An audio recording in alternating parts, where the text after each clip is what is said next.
नमस्कार जी। नमस्कार जी। तो सर बताएँगे जो ये घटना है किस तरह घटित हुई और जो युवा ये रूस गए थे तो वो कब गए थे और कब आपको इस घटना का पता चला? रशिया के अंदर, जी। रशिया में जाने के बाद में वहाँ पे कोई रशियन कोई लेडीज़ थी, उस एजेंटा ने क्या काम कर रखा है, वहाँ पे कोई अपना इंडियंस बंदा जाता है, वहाँ कोई स्टडी वीज़े पे काम करता है अपना मतलब जो भी है, तो वो उनको अपने तरीके से गुमराह करके बताती तो क्या है, करवाती क्या है। हुँ, वो बताती है काम तो ये है और काम होता है कुछ और है, क्योंकि वहाँ पे उनको सीधा वॉर में धकेल देते हैं। हुँ, तो उनको इस तरीके से अपने काफ़ी इंडियंस लोग हैं जो मारे जा चुके हैं हुँ, और अपने हरियाणा में कम से कम 10 या 12 बॉडियाँ जो आ चुकी है जी, और सभी का परिवार का यही मातम छाया हुआ है।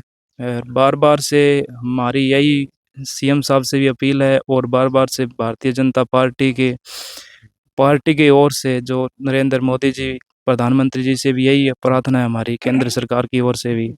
भई कैसे न कैसे करके देखो हमारी जो कंडीशन हुई है, वो तो हो चुकी है, अब वो चीज़ बदल नहीं सकते हम, ठीक है? अगर सरकार चाहे तो हमारी किसी तरीके से हेल्प करे दोनों परिवार के साथ-साथ पूरे हरियाणा में जो 10 बच्चों की बॉडी आई, उन पर 10 या 12 जनों की पूरी तरीके से उनकी हेल्प की जाए। मेरे तो हाथ जोड़ के उनसे यही प्रार्थना है। एक ही गाँव से 2 युवा एक साथ गए थे। क्या प्रशासनिक अधिकारियों से या राजनेताओं से बात हुई?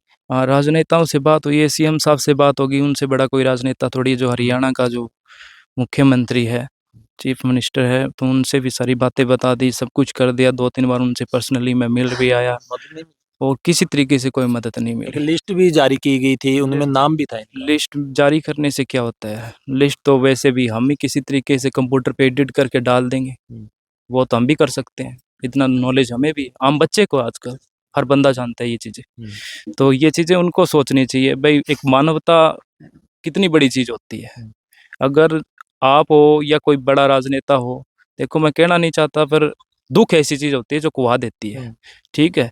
तो ये चीज़ उनको सोचनी चाहिए जिस दिन उन्हीं के बच्चों के साथ अगर ऐसी कोई कंडीशन हो जाए तो क्या बीतेगी, जी, ठीक है? तो वो चीज़ें सोचनी चाहिए। सब अपना-अपना देखते हैं, जी, ठीक है? आज कोई राजनीतिक दल का हिस्सा होता है, कोई राजनीतिक दल में आता है, हुँ, वो किस लिए आता है? वो इसलिए आता है अपना नाम कमाने और पैसा कमाने, हुँ, ठीक है? सभी को पता है, बच्चे-बच्चे को पता है। पर ये चीज़ें मैं ही चाहता हूँ, भई उन लोगों को कम से कम ये चीज़ सोचनी चाहिए, भई मानवता के अकॉर्डिंग भी पता है भई ये बच्चे गुहार लगा रहे हैं आज। फिर रो रहे थे उस टाइम वो 10 सितंबर को जब वो रो रहे थे, वीडियो कॉल भी हुई और सब कुछ पूरे हरियाणा के अंदर वो वीडियो चली और पूरे हरियाणा के साथ-साथ दिल्ली तक वो वीडियो पहुँची थी। हुँ। ठीक है, सभी सरकार को इस संज्ञान में इस मामले का था, भई ये बच्चे इस हालात में हैं। पर क्यों नहीं सोचा उन्होंने? क्यों नहीं सोचा?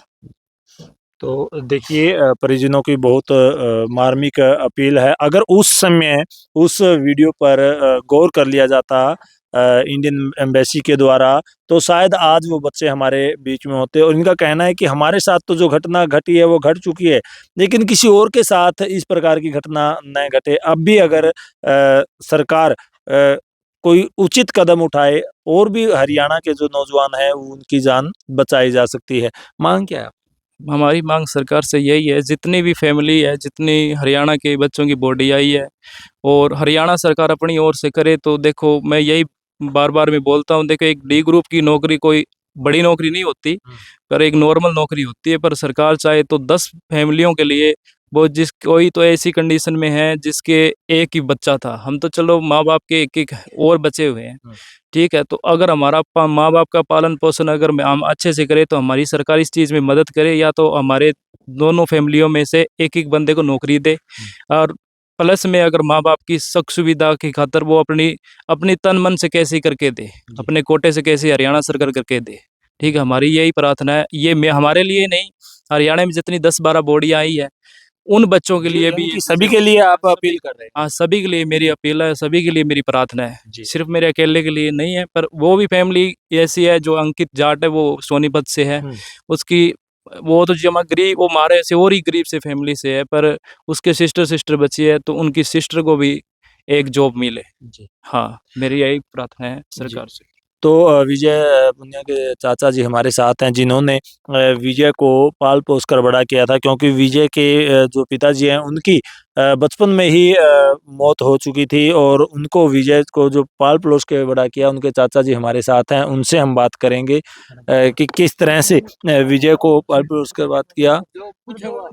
तो आप देख सकते हैं बहुत ज़्यादा यहाँ मातम का जो माहौल है वो छाया हुआ है और जिस बच्चे को अपने हाथों में पाल पलोस कर बड़ा किया था, वो उस उन्हीं हाथों से आज उस बच्चे को अग्नि देकर आए हैं।